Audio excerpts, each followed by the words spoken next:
নমস্কার বন্ধুরা, job updates and news চ্যানেলের পক্ষ থেকে তোমাদের সকলকে জানাই স্বাগত। তো আজকে সম্পূর্ণ একটি সরকারি চাকরি নোটিফিকেশন নিয়ে কথা বলবো, যে নোটিফিকেশন তোমাদের পশ্চিমবঙ্গ সরকারের পক্ষ থেকে জারি হলো, যেখানে তোমাদের সম্পূর্ণ পার্মানেন্ট পোস্টে এবং খুব উচ্চমানের বেতনে নিয়োগ করানো হচ্ছে, যেখানে মিনিমাম 25,000 থেকে শুরু করে ম্যাক্সিমাম 35,000 টাকা পর্যন্ত স্যালারিতে প্রার্থীরা নিযুক্ত হতে পারবে এবং সমস্ত জেলা থেকেই প্রার্থীরা আবেদন করতে পারবে। এবং এই সমস্ত পোস্টগুলোর জন্য অনেক দিন ধরেই তোমরা অনেক ক্যান্ডিডেট মেসেজ করেছিলে এবং তারা দীর্ঘদিন ধরে এই সমস্ত পোস্টগুলোতে জব করতে ইচ্ছুক বলে জানিয়েছিলে। তো তাদের জন্য একটা গ্রেট অপরচুনিটি, যেখানে ছেলে মেয়ে প্রত্যেকেই অ্যাপ্লিকেশন করতে পারছো। আর এখানে তোমাদের মিনিমাম শিক্ষাগত যোগ্যতা লাগবে উচ্চ মাধ্যমিক পাস, এবং সেটা যে কোনো রেকগনাইজ বোর্ডের আন্ডারে হতে পারে। তার পাশাপাশি মিনিমাম 18 বছর বয়স লাগবে। অনেকের ইচ্ছে ছিল যে উচ্চ মাধ্যমিক পাস যোগ্যতায় সম্পূর্ণ স্থায়ী সরকারি চাকরির নোটিফিকেশান, যেগুলো সাধারণত নিজস্ব ডিস্ট্রিক্টেই পোস্টিং রয়েছে বা নিজস্ব ব্লক অফিসেই পোস্টিং রয়েছে। তো সেইগুলো নিয়ে আজকে সমস্তটা A to Z আলোচনা করব। ডিটেলস সম্পূর্ণ দেখো, পোস্ট সংক্রান্ত কোয়ালিফিকেশান সংক্রান্ত সমস্তটা শেয়ার করব তোমাদের সাথে। কিন্তু তার আগে প্রত্যেকের কাছে আমি একটাই রিকোয়েস্ট জানাবো, যে যারা এখনও আমাদের এই চ্যানেলটিকে সাবস্ক্রাইব করোনি, তারা ঝটপট চ্যানেলটিকে সাবস্ক্রাইব করে পাশে থাকা বেল আইকনটি ক্লিক করে দাও, যাতে করে পরবর্তী সমস্ত ইনফরমেশান পেয়ে যেতে পারো।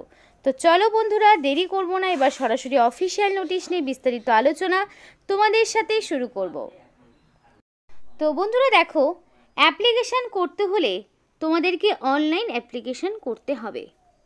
তো অনলাইন অ্যাপ্লিকেশান করার যে লাস্ট ডেট, সেটা হচ্ছে মার্চের 14 তারিখ, অর্থাৎ 14ই মার্চের মধ্যে তোমাকে কমপ্লিটলি অ্যাপ্লিকেশান সাবমিট করতে হবে।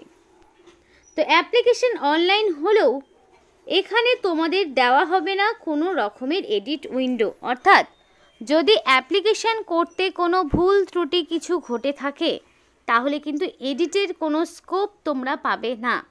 তাই যখন অ্যাপ্লিকেশান করবে, সম্পূর্ণ প্রপার ইনফরমেশান দিয়ে অ্যাপ্লিকেশান করার চেষ্টা করবে। আর লাস্ট ডেট থাকছে 14 তারিখ। এবার এখানে কিছু জেনারেল ইনস্ট্রাকশন রয়েছে, যেগুলো তোমাদেরকে জেনে নেওয়া উচিত অবশ্যই অ্যাপ্লিকেশান করার আগে। No TNDA is admissible for the attending written test অথবা কম্পিউটার অথবা ভাইভা, অর্থাৎ এখানে সিলেকশন প্রসেসে যাই থাকুক না কেন, সেখানে যাওয়ার জন্য তোমাদের কোনো রকমের ট্রাভেলিং অ্যালাউন্স দেওয়া হবে না, সম্পূর্ণ নিজ খরচে সেখানে যেতে হবে। তারপরে দেখো, যারা এখানে মানে খুব ইচ্ছুক কাজ করতে, তাদের সম্পূর্ণ প্রপার ডকুমেন্টস দিয়ে অ্যাপ্লিকেশান করতে হবে। যদি কোনো রকম ফলস ইনফরমেশান পাওয়া যায়, সম্পূর্ণ অ্যাপ্লিকেশান প্রসেস থেকেই বাতিল করে দেওয়া হবে। এবং ফাইনাল জয়েনিংয়ের আগে ক্যান্ডিডেটকে মেডিকেল এক্সামিনেশন এবং পুলিশ ভেরিফিকেশান করানো হবে, সেটা জয়েনিংয়ের will be done after joining, অর্থাৎ জয়েনিংয়ের পরে তোমাদের পুলিশ ভেরিফিকেশান এবং মেডিকেল এক্সামিনেশন করানো হবে, আগে করতে হবে না। এবার দেখো, এখানে আদার্স কিছু কন্ডিশন রয়েছে, যেগুলো দেখো তোমাদের বলে রেখি। মিনিমাম এবং ম্যাক্সিমাম এজ, অর্থাৎ ন্যূনতম 18 তো তোমাদের বলেছি, ম্যাক্সিমাম কি যে সেগুলো পরে জানবো, কিন্তু মিনিমাম এবং ম্যাক্সিমাম এজ যাই থাকুক না কেন, সেটা কিন্তু 1/1/2025 এই তারিখ অনুযায়ী হিসাব করা হবে, অর্থাৎ 1 জানুয়ারি অনুযায়ী তোমাদের বয়সটিকে ক্যালকুলেট করা হবে। এবং SC/ST ক্যান্ডিডেট যারা রয়েছে, সরকারি নিয়মমাফিক তারা যে ছাড় পাও তা সেগুলো পেয়ে যাবে, অর্থাৎ OBC প্রার্থীর কথা এখানে মেনশন করা নেই। সুতরাং কাস্ট সার্টিফিকেট থাকলে শুধুমাত্র SC/STরাই ছাড় পাবে বয়সের ক্ষেত্রে। এবং তোমাদের সম্পূর্ণ প্রপারলি ইনফরমেশান দিয়ে অ্যাপ্লিকেশন করতে হবে। এবং after generation of admit card print out is to be taken, অর্থাৎ এদের অফিসিয়াল ওয়েবসাইট থেকেই তোমাদের অ্যাডমিট কার্ড ডাউনলোড করতে হবে। অ্যাডমিট কার্ড কোনোভাবেই বাই পোস্টে পাঠানো হবে না। অ্যাডমিট কার্ডের লোয়ার পার্টে তোমাদের সিগনেচার থাকবে ক্যান্ডিডেটদের, যেটা ইনভিজিলেটরকে দেখাতে হবে, হ্যান্ডওভার করতে হবে। এবং ক্যান্ডিডেটকে অবশ্যই অ্যাপ্লিকেশন করার পর যখন তোমাদের এক্সামিনেশনের ডেট ডিক্লেয়ার হবে তখন তোমাদের সঙ্গে অবশ্যই একটা আইডি প্রুফ নিয়ে যেতে হবে, সেটা পাসপোর্ট কিংবা অ্যাডমিট কার্ড অফ মাধ্যমিক বা তার সমতুল্য পরীক্ষা কিংবা ড্রাইভিং লাইসেন্স অথবা আধার কার্ড, প্যান কার্ড, ব্যাংকের পাসবুক, এগুলো নিয়ে যেতে হবে, নইলে তোমাদের কিন্তু ঢুকতে দেওয়া হবে না। এবং যখন ডকুমেন্ট ভেরিফিকেশান হবে তখন সমস্ত রকম ডকুমেন্টসগুলোকে সেলফ অ্যাটাস্টেড করিয়ে নিয়ে যাবে, তার পাশাপাশি সেগুলোর অরিজিনালও সঙ্গে রাখতে হবে। এবং সেগুলো কি কি? সমস্ত রকমের marksheet, residential proof, computer certificate, মানে যা কিছু হয় এই সমস্ত ডকুমেন্টসগুলো তোমাকে দিতে হবে। এবং ক্যান্ডিডেটকে রিসেন্ট কালার পাসপোর্ট সাইজের ফটো ডকুমেন্ট ভেরিফিকেশনের সময়ও নিয়ে যেতে হবে, কারণ ডকুমেন্ট ভেরিফিকেশনের সময় এই ডকুমেন্টসগুলো যদি তোমাদের সঙ্গে না থাকে তাহলে তোমাকে আর ডকুমেন্ট ভেরিফিকেশনে অ্যালাউ করা হবে না। এবং candidate without admit card and photo identity documents should not allow to enter the examination হল ডিউরিং রিটেন এক্সামিনেশন। এগুলো ছাড়া তোমাকে ঢুকতে দেওয়া হবে না।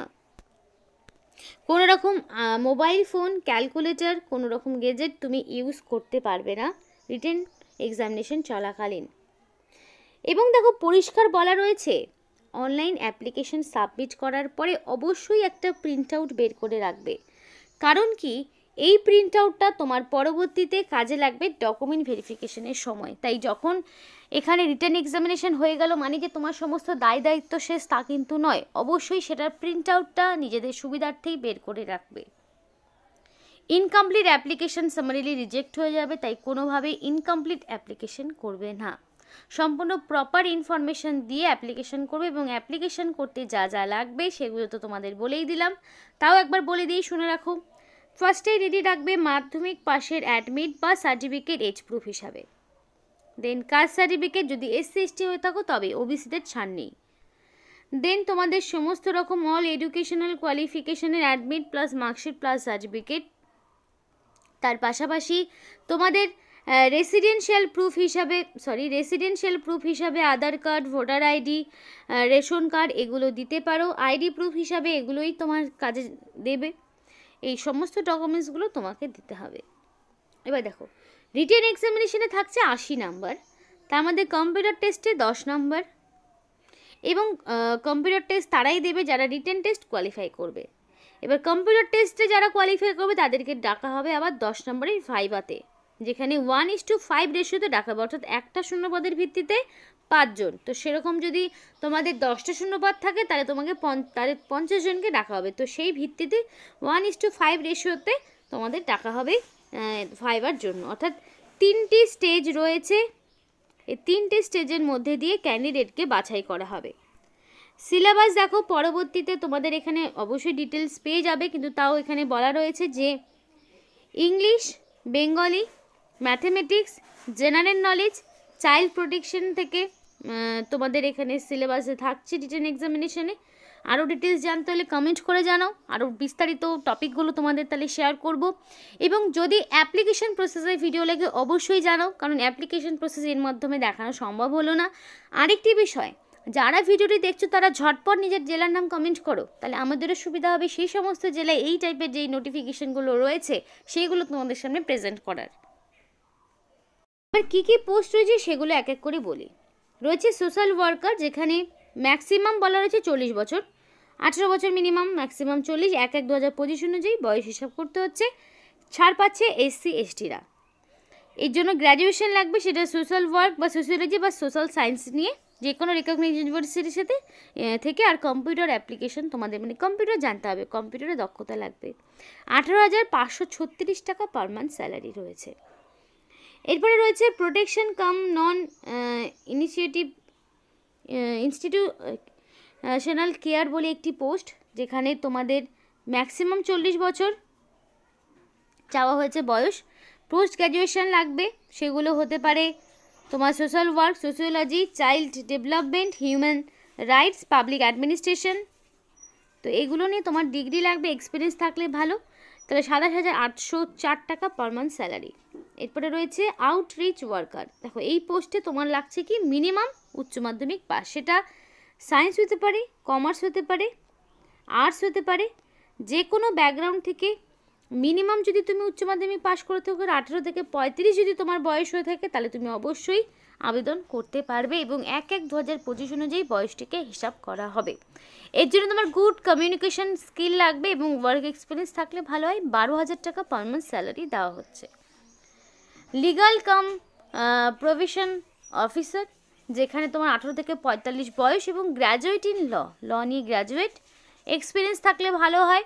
আর 27,804 টাকা পার মান্থ স্যালারি, অর্থাৎ উচ্চ মাধ্যমিকের একটি মাত্রই পোস্ট রয়েছে আর বাকিগুলো গ্র্যাজুয়েশন লেভেলের পোস্ট রয়েছে। দেখো সমস্ত কোয়ালিফিকেশনের প্রার্থীরাই কিন্তু চ্যানেলের ভিডিও দেখে থাকো, তাই আমাদেরও সেই জন্যই সমস্ত রকম কোয়ালিফিকেশনের আপডেটই দিতে হয়।